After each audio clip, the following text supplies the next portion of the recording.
Kochi ED ഉദ്യോഗസ്ഥരുടെ പേരിൽ 2 കോടി തട്ടാൻ ശ്രമിച്ച കേസിൽ ഒരാൾ കൂടി അറസ്റ്റിലായിട്ടുണ്ട്. മുംബൈ സ്വദേശി ചാർട്ടേഡ് അക്കൗണ്ടന്റായ രഞ്ജിത്താണ് അറസ്റ്റിലായിരിക്കുന്നത്. ഇയാളിൽ നിന്നാണ് ED ഈ കേസിന്റെ വിവരങ്ങൾ പിടിയിലായ പ്രതികൾക്ക് ലഭിച്ചതെന്നാണ് വിലയിരുത്തൽ. സഹിൻ ആന്റണിയുടെ കൂടുതൽ വിവരങ്ങളുമായിട്ട്. സഹിൻ പറയും, ഇപ്പോൾ എന്താണ് അന്വേഷണ സംഘത്തിന്റെ വിലയിരുത്തൽ?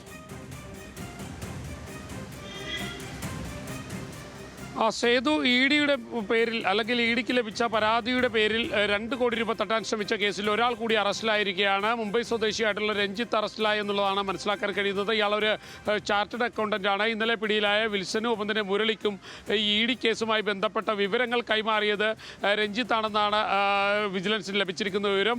ഇതിൻ്റെ അടിസ്ഥാനത്തിൽ തന്നെയാണ് വിജിലൻസ് രഞ്ജിത്തിനെ ഇപ്പോൾ അറസ്റ്റ് ചെയ്തിരിക്കുന്നത്. ഇയാളിൽ നിന്നും കൂടുതൽ വിവരങ്ങൾ ശേഖരിച്ചുകൊണ്ടിരിക്കുകയാണ്. ഏത് സാഹചര്യത്തിലാണ് ഈ അറസ്റ്റിലേക്ക് കാര്യങ്ങൾ പോയത് എന്നുള്ളത് സംബന്ധിച്ച് വിജിലൻസ് ഈ വിവരങ്ങൾ കൈമാറിയത് എന്നത് സംബന്ധിച്ച് വിജിലൻസ് പരിശോധിച്ചുകൊണ്ടിരിക്കുകയാണ്. മാത്രമല്ല ഇതിൽ കൂടുതൽ ഉദ്യോഗസ്ഥർക്ക് പങ്കുണ്ടോ എന്നുള്ളൊരു കാര്യം കൂടി വിജിലൻസ് പരിശോധിക്കുന്നുണ്ട്. ഏതായാലും ഇനിയും അറസ്റ്റുകൾ ഉണ്ടാകുമെന്ന് തന്നെയാണ് ഈ ഘട്ടത്തിൽ മനസ്സിലാക്കാൻ കഴിയുക. സേതു, ശരി സഹിൻ ആന്റണിയാണ് വിവരങ്ങൾ നൽകിയത് കൊച്ചിയിൽ.